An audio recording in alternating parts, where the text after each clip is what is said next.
sëñ Pape naka la nit di liggéeyee ak yow pendant 15 ans 10 ans waxuma la oto mais pën a sax mënu ko am bëri pexe ba fës si bëtu nit ñi wéetal yàlla ba fees si xolu nit ñi moo ko gën que dans la vie vivre c'est lutter c'est faux moi je n'ai jamais été d'accord vivre c'est lutter ki ko wax loolu c'est faux xam naa dafa naan café gu bari rek pourquoi c'est faux c'est faux parce que une lutte peut être simple Pape alors une lutte peut être simple alors que la vie est loin d'être simple waaw sëñ Pape man yàlla dafa dogal bi ma juddoo ba nëga nii je mène une vie de souffrance maa ngi siy sant yàlla bu baax waaw une vie de souffrance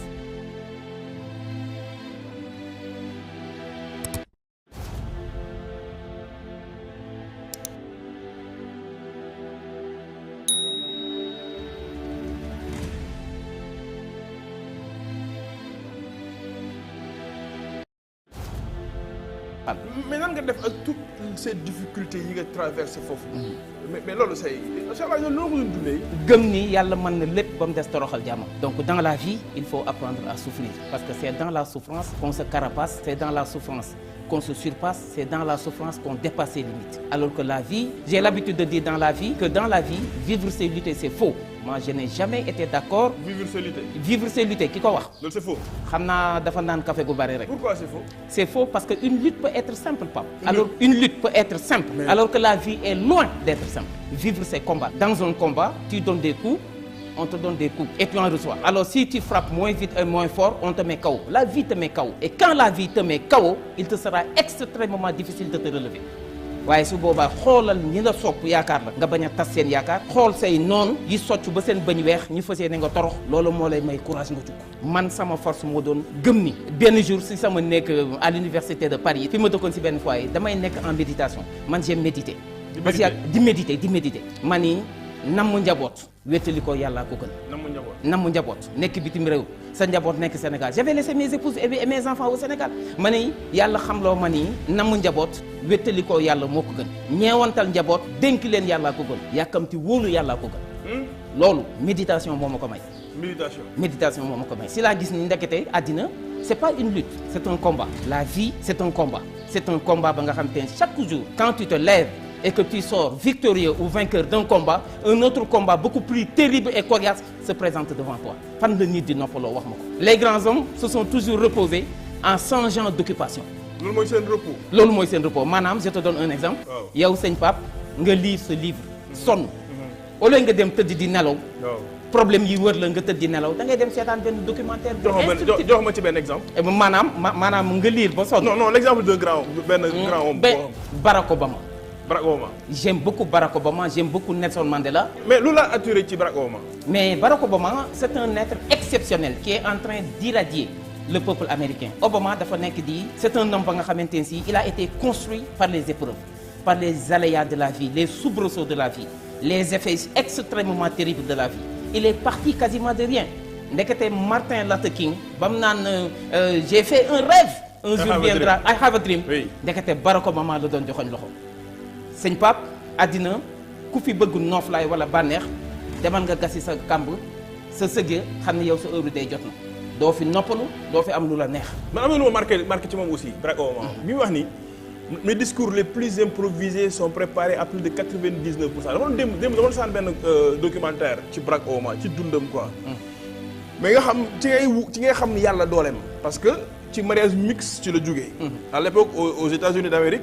y avait sax yenn dëkk yoo xam ne dañ doon tere loolu mariage mixte moom nanguwuñ ko woon mais xoolal yàlla dogal mu judd ci loolu mais après parcours bi mu am na benn élection bu mu def mu perte ko mu métti woon ci moom lool mais teewul mu continuer foofu mooy sens bi ma waxee mooy li Joe Biden li papaay Joe Biden waxoon Joe Biden rek ni ko Joe échouer c'est inévitable exactement mais abandonner c'est impardonnable xam nga yow sëñ Pape li tax ma fonk la waaw te dinaa ko seedeel waa Thiès yëpp mooy tu es dans l'entrepreneuriat te sëñ Pape yaa ma ko gën xam entrepreneuriat moom koo amul fit doylu woo doonoo jàmbaar ñeme woo épreuve ak difficulté mënoo tàmbalee ci dara wala ci lu ndaw libre ba mën a lutter contre les qu'en dira-t-on boo gëmee soo métier doo ci dugg gis nga sëñ Pape locomotive muy bopp saxaar c'est un wagon on est d'accord mais c'est un wagon mais pas comme les autres c'est-à-dire quand tu es comme tout le monde tu ne peux pas guider les gens il va falloir que tu es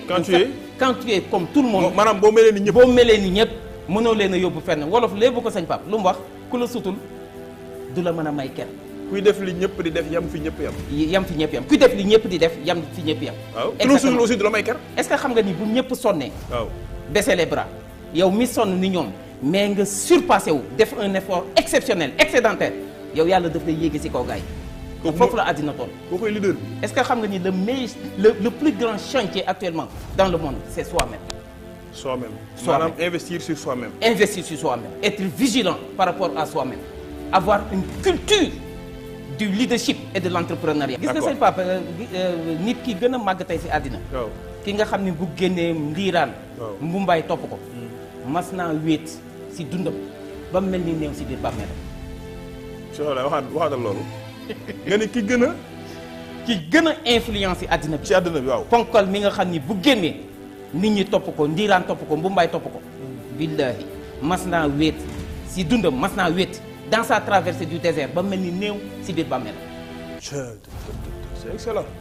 mais waaw si solitude boobu. waaw ak traversée du désert boobu. ci lay apprendre maintenant des dispositions exceptionnelles qui vont le singulariser. xam nga Sénégal lu ñu yàq. mooy dañuy jaawale waaja ak ka waaj bay bëgg a dem. dañuy jaawale. waaja ak ka waaj bay bëgg a dem. xam nga dans la vie. waaw les grands hommes se soucient d'éthique les petits se soucient d'étiquette. c'est quoi la différence. léegi éthique ak étiquette du benn yow tey jii li nga ma gëne booy sangu doo ko summi. très clair. jikko la ñuy gëne nit. c'est-à-dire on ne peut pas être leader on ne peut pas être guide de sa génération si on n'est pas dans une dynamique d'empathie et de philanthropie. borom xol bu lëndëm soxor ñuul kukk yàlla du ko jiital ci kanamu askanam. empathie mooy lan. empathie mooy bëgg doomu aadama mooy philanthropie mooy bëgg nit ba doo ko gëmee jël sa énergie yépp concentré ko si lu ko jëmee kanam ak lu ko sauver loolu mooy philanthropie loolu mooy empathie et c'est dans ce sillage-là que se trouve le leadership et le développement personnel. lii ma gis nga Obama pour jeexal ci Obama. waaw gis nga àddina bala ngay sàmm. waaw da ngay sàmm ba pare. bala ngay sàmm. da ngay sàmm. da ngay sàmm ba pare maanaam tu ne peux pas être leader en étant le dernier de ta classe. Tu ne peux pas être leader en n'ayant pas une hygiène de vie. Tu ne peux pas être leader en ayant peur. La peur, elle déstabilise. Le stress, il paralyse. La peur déstabilise, le stress paralyse. En développement personnel, dans le vocabulaire du leadership et du développement personnel, vous ne trouvez pas ces deux mots-là. Peur. La peur et le stress. Mais comment faire pour vaincre le stress aussi? Ni ñu koy vaincre rek. C'est ça le problème. waaw ñett ngi nii.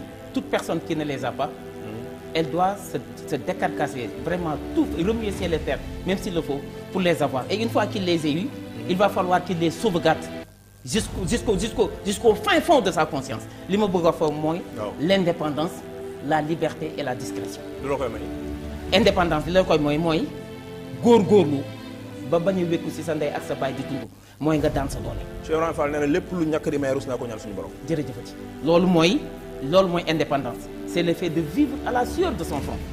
Un leader partage avec les autres ce qu'il aimerait avoir pour soi-même et laisse avec les autres ce qu'ils ont. C'est ça qui va te singulariser et c'est ça qui va t'exceptionnaliser.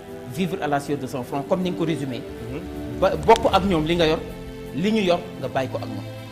Deuxième bi. mooy liberté. Indépendance boobu sëñ Pape moo lay yóbbu ci liberté. C'est l'indépendance qui donne la liberté. Sans indépendance, il y a point de liberté. Tu sais, la liberté, c'est quoi? C'est s'appartenir à soi-même. C'est s'appartenir à soi-même. C'est-à-dire, dans son cœur, ne pas connaître de stress, ne pas connaître de peur, ne pas connaître de pression. Vous savez que la pression, elle inhibe le potentiel du leader. wax ko ci wolof. maanaam pression day dofloo leader. maanaam leader mooy bopp saxaar wagon la comme wagon yëpp. mais bu yemoon nag ñëpp. du leen mën a yóbbu Ndakaaru bi. léegi nag kooku mooy leader. locomotive mooy leader. locomotive mooy un excellent niveau de développement personnel. Cheikh Abdoulaye nu ñuy reconnaître maanaam nan ngay xool nit rek xam ne kii leader la. ñaari mbir. muy lan nee naa la on peut naître leader. comme on peut apprendre. mën nañu juddu nekk leader. mën nañu juddu. mais nekk leader comme mën nañu gane àddina. di xar sa tànk tubéy si di liggéey si nekk leader loolu c'est possible. Et la majeure partie des grands hommes non seulement ils sont les leaders mais ils ont travaillé. dañ ko liggéey dañ boole ñaari. Finalement la personne n'est plus un fleuve mais c'est un océan te géej xam nga fi mu commencé ak fi mu yem waaye xam nga fi mu commencé mais xamoo fi mu yem. Donc le leadership inné accompagné du leadership construit et vaincu ça donne un océan de leadership. ci wolof. si wolof mooy nit ki da ngay judd nekk kilifa mais ginnaaw bi nga juddoo nekk kilifa parce que kilifteef dafay toppe xoolal mbàkke yi xoolal njigéen yi xoolal sisi yi xoolal maanaam baba yi et cetera. maanaam toutes les familles religieuses du Sénégal. mais ginnaaw bi ñu juddoo nag ADN boobu topp leen. de sur le plan généalogique maanaam doon nañ kilifa yàlla moo leen ko def. ndax kilifa mooy kilifal. kilifal. kilifal. waaw kilifa mooy ki nga xam ni liif moo ko fal. liif mooy low mooy jalla jalaahu azza kamal kooku mooy kilifa baat bi boo ko daggee daf lay jox kilifa mooy ki nga xam ni liif moo ko fal kilifal suñu borom moo tax dans la vie le leader doit avoir plusieurs vies là c'est une honte pour une personne d'avoir une seule vie nit war nga jombale sa bopp nekk ci benn biir kese la personne elle doit avoir une vie spirituelle et religieuse une vie sportive une vie professionnelle une vie amicale et sociale une vie professionnelle une vie artistique et cetera. loolu nit ku ne war nga ko am. nit ku ne war nga ko am boo jógee ci vie bii rek plongé ci beneen par exemple moom wax la yow par exemple boo jógee fii boo jógee prestige yi nga xam ne fi la yàlla suñu borom affecté mais di nga génn jaar sa ay kër xarit mais laa gisoo ak ñoom dimanche nga dem jouer ndoo ak ñoom carte ànd ak ñoom gore dem football yi et cetera donc tu es sorti de la vie professionnelle et tu rentres dans la vie amicale et sociale guddi xaaju guddi la ñuy jël ay vitamines il est temps que les Africains s'approprient leur réalité culturelle et leurs références culturelles on a les meilleurs héros partout dans le monde suñu Serigne Touba mii suñu maam El Hadj Malick mii Tafsir Ahmad Baro Ndiéguène mii maam Limamou Laye sëñ Amady Ndak Seck kan moo leen am. kenn amu leen mais est-ce que ñu ngi bénéficier wu si seen héritage comme ni ñu si war a bénéficier wu la réponse est négative je suis désolé. qu'est-ce qu'on en fait ku si nekk fa nga nekk yaa ngi ko xatal bëggoo kenn ñëw yaa ngi dégg. jël nit ñi yamale seen dund ak projet de société yi ñu indi yamale ko ci ay manifestations c'est pas ça. C'est très clair. Donc il nous faut changer de comportement. Le véritable modèle de développement il est endogène et il est construit dans les réalités socioculturelles du milieu. sëñ Pape tey waxtaan wi dafa doy kéemaan. looloo la boole ak góor gi. looloo ma boole ak góor gi ba noppi muy sama lépp bu daan dem conférence. Cheikh Abdoulaye Dieye. Cheikh Abdoulaye Dieye bu daan dem conférence sëñ Pape. fu mu mënti doon ci àddina bi je parle sous le contrôle de ses enfants et de ses petits enfants. wallahi al azim thème bi da ko daan jël woo ma ba ma ñëw mu ne ma Ablaye thème baa ngi noonu demal xalaatal ma su ma ñëwee defal ko restitution mu ne ma li nga ma si wax doy na ma sëkk bul demee sa conférence ba loolu lay wax. Cheikh Abdoulaye Dieye. Cheikh Abdoulaye Dieye bi. moo la wóole woon noonu nii. moo ma wax na ma loo xam ne du ma ko wax si télé.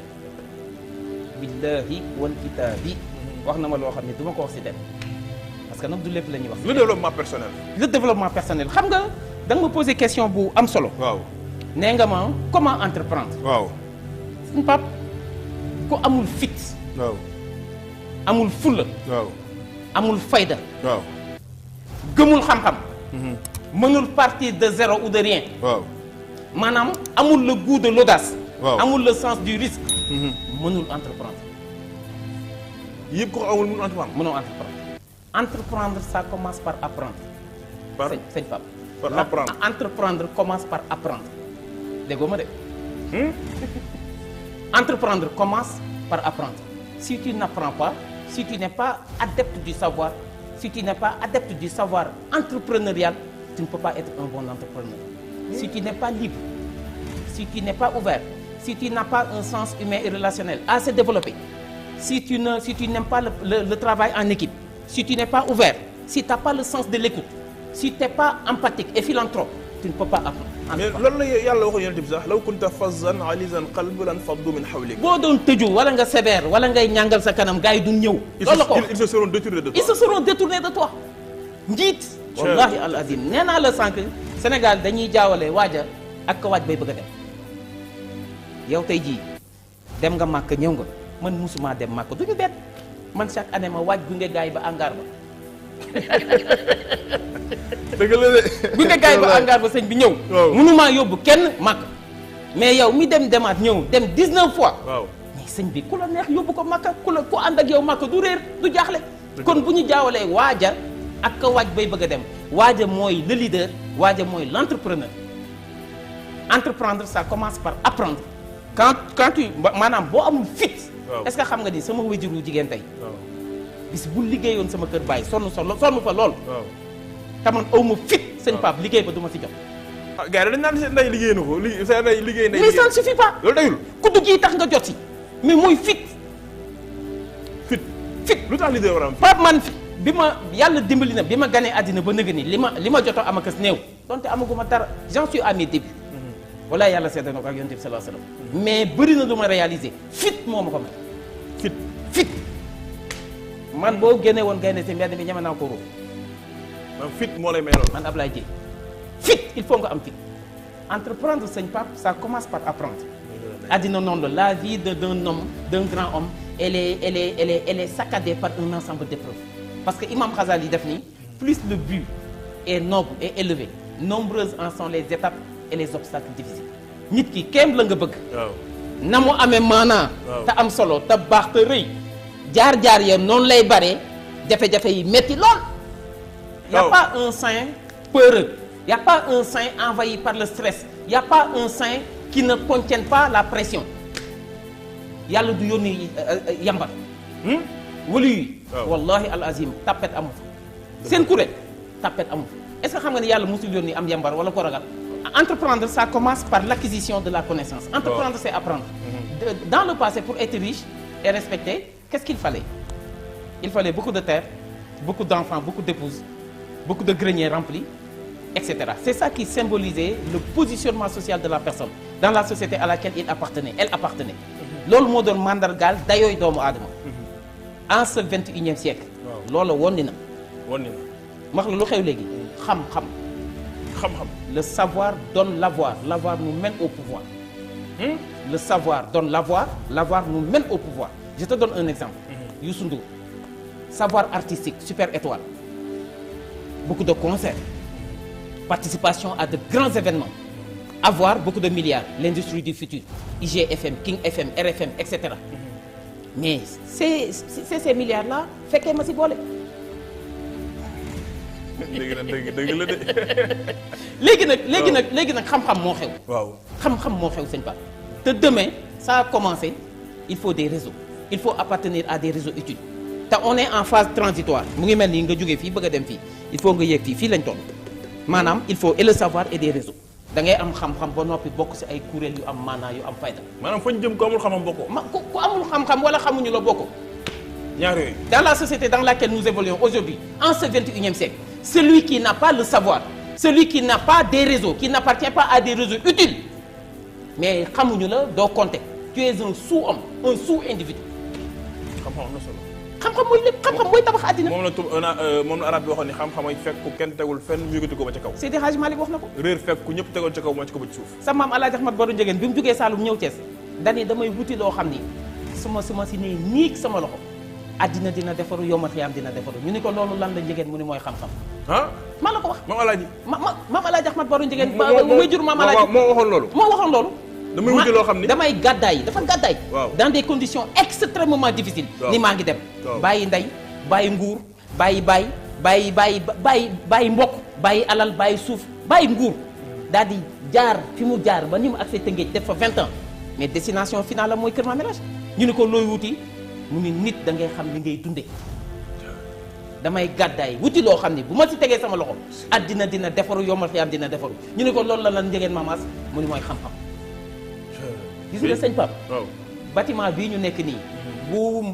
bu piliers yi dëgërul woon poto yi. ak fondation bi est-ce que dina fi mën a nekk. loolu mooy xam-xam moo téye àddina. le bâtiment de ce bas monde est construit sur les piliers de la science et du savoir. te demain on est en phase transitoire il faut appartenir à des réseaux yenn saa ay dossier di nelaw des fois tu as un dossier que tu dois traiter qui dort dans le bureau d'une personne qui a fait là-bas des années des mois etc. mais c'est un coup de fil d'une relation qui réveille le dossier là et il est traité en urgence en catimini. donc je lance un appel à la jeunesse amul taw bu dul sewet amul guddi gu bëddul set c'est pas amul taw bu dul sewet taw lu mu fort ak lu mu yàgg ak lu mu daaneel ay tabax si tekk lay mujj guddi loo fanaanoo xiif fanaanoo feebar fanaanoo wàccu fanaanee mar bët dina ma sa set kon rikki waay bu robinet bi tëjee bu mu naan potit ndax robinet dina ubbiwaat nit da ngay tàmm am sa ngërëmal baay am sa ngërëmal yaay bayre mooy baay bu ree il faut la formation mooy xam-xam après la formation mais c'est la après la formation, c'est le fait d'aller chercher les papiers idoines. C'est la formalisation, les 3 F. Formation, formalisation, financement. Pour entreprendre, il faut les 3 F. La formation, la formalisation et le financement. Formation mooy lan ci wolof. Formation mooy tàggatu am xam-xam bi ñu doon wax fan. Mais tu ne peux pas être entrepreneur si tu n'as rien dans la tête. Il faut avoir une tête bien faite pour entreprendre. C'est ça la formation. C'est-à-dire, et dans la formation, ben, c'est un apprentissage.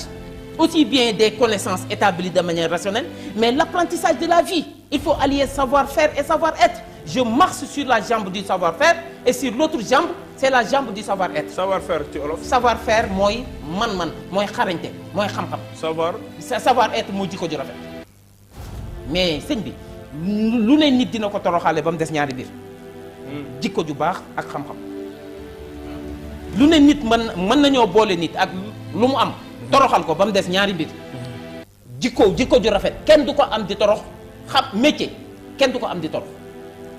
métier kenn du ko am di torox donc après avoir acquis la connaissance. Après m'être formalisé, après avoir trouvé de bons financements, maintenant le sens de l'audace, le culte de l'innovation, la culture de la qualité, le sens du travail bien fait. yaa ngi dégg la motivation optimale des RH. Parce que quand une personne n'est pas motivée, elle ne fait que émerger. Elle ne se surpasse pas, elle ne dépasse pas ses limites. Elle est là que pour émerger, pour qu'on n'ait pas d'excuses pour ne pas lui donner son salaire. Quand la ressource humaine n'est pas motivée, elle fait semblant de travailler, mais elle ne travaille pas en réalité.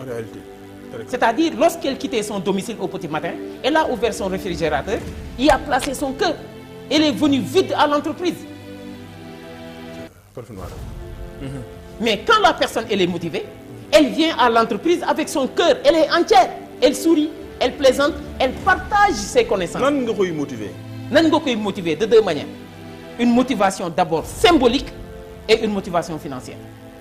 Sëñ Pape njiit ña nga jiite gënoo leen ëppoo leen xam-xam manoo leen say maam gënul seeni maam gënoo faa yeewu gënoo faa baax gënoo faa yaru ëppoo fa xam-xam yàlla daf ni la cas si biir gaañ yi teg la si seen kanam rek waaye séddal sa borom si ñi nga jiite.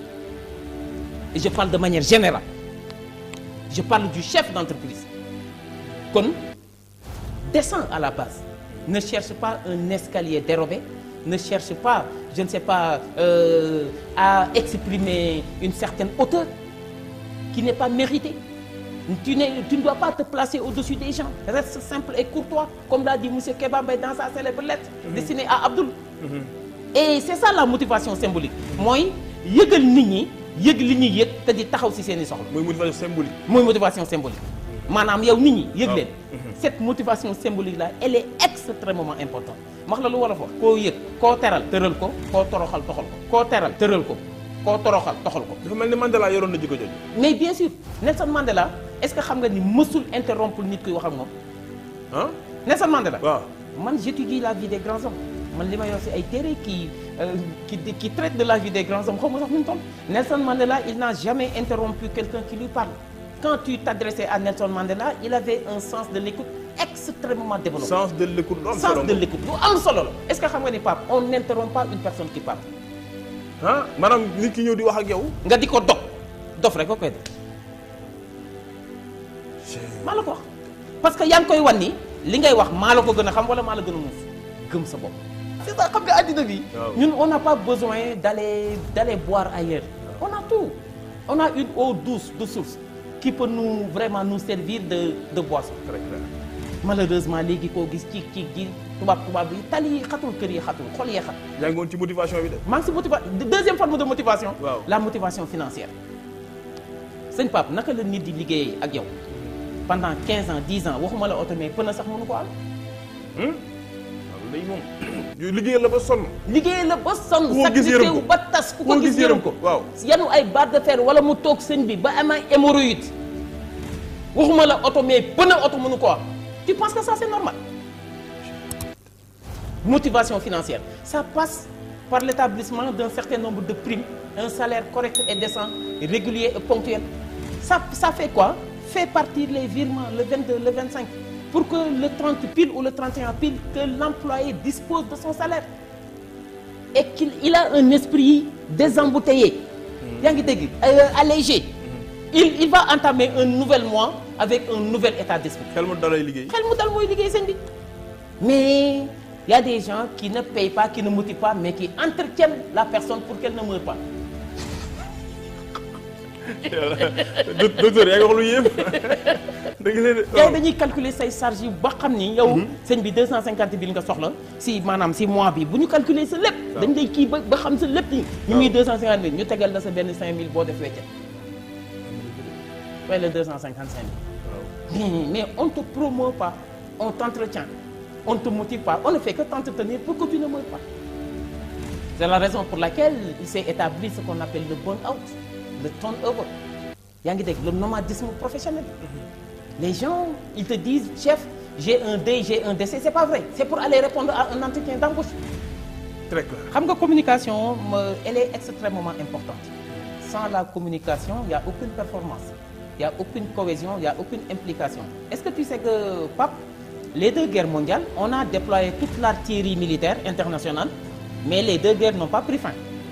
C'est au moment où les acteurs les belligérants se sont décidés d'aller se retrouver autour d'une table. La table de communication, la table de dialogue, la table de négociation. Ils se sont regardés les yeux dans les yeux, ils se sont dit mais qu'est-ce que nous nous sommes fait en réalité? La réponse était négative. bay xeexante suñu biir lu ñu xew bay rayante nii bay destruire. mooy guerre mondiale yow. très bien guerre mondiale nga xam ne benn soldat bu jógee France dajeeg benn soldat bu jógee Angleterre nga xam ne xamante wuñu musuñu tase kenn musul def sa morom dara directement personnellement daje rek boum qu'est-ce que nous nous sommes fait en réalité? La réponse était négative rien du tout. N'est-il pas venu le moment d'aller s'asseoir autour d'une table? La réponse était affirmative oui. Ils se sont installés autour d'une table ils se sont parlé ils se sont écoutés ils se sont entendus ils se sont compris ils se sont pardonnés ils se sont excusés ils se sont serrés la main ils sont passés à de meilleurs sentiments. ginnaaw communication. ginnaaw communication. wa shaawirum fil amr. Est-ce que xam nga ni dans nos maisons là on ne communique quasiment plus yow mën nga compter ñaata yoon ngay wax ak sa doom si bis bi. wallahi alazim da ngay nekk sa soxna ngeen toog si benn canapé. kii nekk Chine kii nekk États-Unis da ngeen bokk benn canapé. L'importance de la communication. L'importance de la communication am naa sama benn xarit boo xam ne 21h day réquisitionner tous les téléphones portables de la maison teg ko ci kaw télé bi woo gars yi ni leen ñëw leen ñu toog waxtaan suñu biir. maa la ko wax. La communication elle est nourricière elle est vitale elle est fondamentale elle est extrêmement importante et il y a 3 types de communication dans une entreprise. La communication interne, la communication externe et la communication hybride. Communication interne, c'est le recrutement. C'est la formation, c'est l'information, c'est l'implication, c'est la négociation, c'est l'intégration, c'est la rémunération, c'est la motivation, c'est le partage de l'information. Parce que dans une entreprise où ça ne communique pas, les cœurs et les esprits étouffent. Parce que la nature a horreur du vide. maanaam wax ko ci olof. maanaam entreprise boo xamante ne si duñu diisoo di waxtaan duñu nangam. waaw mais ku nekk da ngay créer sa information bopp te ba noppi climat bi day étouffé. mais Cheikh Ablaye xanaa loolu doxoon yàlla wax yonent bi ni ko waa shaawirum fil amr. day diisoo ak gars yi. yàlla yonent bi la ko wax moom. ci gën ñëpp mais Seydina Omar bu ko Rasulullah sallallahu alayhi wa sallam waxaan danaan ko ndax lii si yow la jóge wala si yàlla la jóge bu nee si yàlla mu ni indiscutable maanaam mënuñu ko discuter. mu ne ko ci man. si man mu ni ko am naa si xalaat. maanaam diisoo. chef d'entreprise boo ko wax sëñ boo def naa ñu dàqal mais woyof jaam bu nekk yàlla bind na takk na buum si sa baat doo ko gis jaam bu nekk yàlla takk na buum si sa ndigg sëñ Pape boo woyofee wàcc ànd ak doomu aadama yi yàlla jël buum gi sa baat yëkkati. boo yëkkati sa bopp di kawelu di yoxamte ko kenn mënu see dëkk.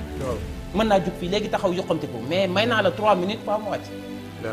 nit ki buy yëkkati boppam nag yàlla jàpp guum gi si ndiggam xëcc si suuf. bëri pexe. waaw. ba fës si bëtu nit ñi wéetal yàlla ba fees si xolu nit ñi moo ko gën. yaa ngi woon ci communication interne. maa ngi woon ci communication interne gis nga communication interne. waaw ça apaise le climat social de l'entreprise. nga waxtaan ak say employés. diisoo ak ñoom loo am solo. mais c'est pas une option c'est pas une alternative c'est une urgence c'est un devoir. urgence. ba ci wuy jur sax di waxtaan ak say doom lool. mais fondamentalement dootuñu waxtaan ak xale yi am na leneen lu jël place waajur yi muy novelas yaa ngi dégg novelas ak film indo yi sa doom il est plus à l'aise devant la télé que d'être à tes côtés c'est pas normal. est-ce que xam nga ni maanaam sa doom ju la romb nii nga ni waa Abdou mi ak caayaam ji nga xam ni Cees yëpp xaj nañ si kër gi ànd ree ba daanu si canapé yi gis nga reetaan boobu mais c'est de l'or c'est du diamant dafa am ay hormones spéciales yuy jóge si esprit bi di wàcc si cerveau bi di ko raxas di ko rendre intelligent mais kaf boobu bu amul ak tooñante boobu si kër yi mais xol yu naqadi xol yu lëndëm xoolal stress man nee naa leen stress feebaru tubaab la man du may stressé man stress man du may stressé man. waaw non docteur na dafa réussir rôle. mais méditation. méditation. bonne heure nga koy def. il faut apprendre la nuit il faut apprendre le temps de s'écouter. nan la ñuy defee méditation. nan la ñuy defee méditation da ngay fay sa téléphone portable yor njàpp toog si ruq ni bu ma fa kenn fekk bu dee guddi kenn du la fa sañ a fekk. li tax maanaam naafila guddi yenn naafila yi ñu ne 4 rakk continue non bu dee guddi ñaar parce que xam nañu kenn du la déranger mais bu dee bëccëg nag dañ naan la 4 continue parce que mën nga salaamaaleykum ñaar am gan gu lay xaar wala nii mais 4 continue moom kenn du la dox nga toog posé wu sa bopp ñetti question yi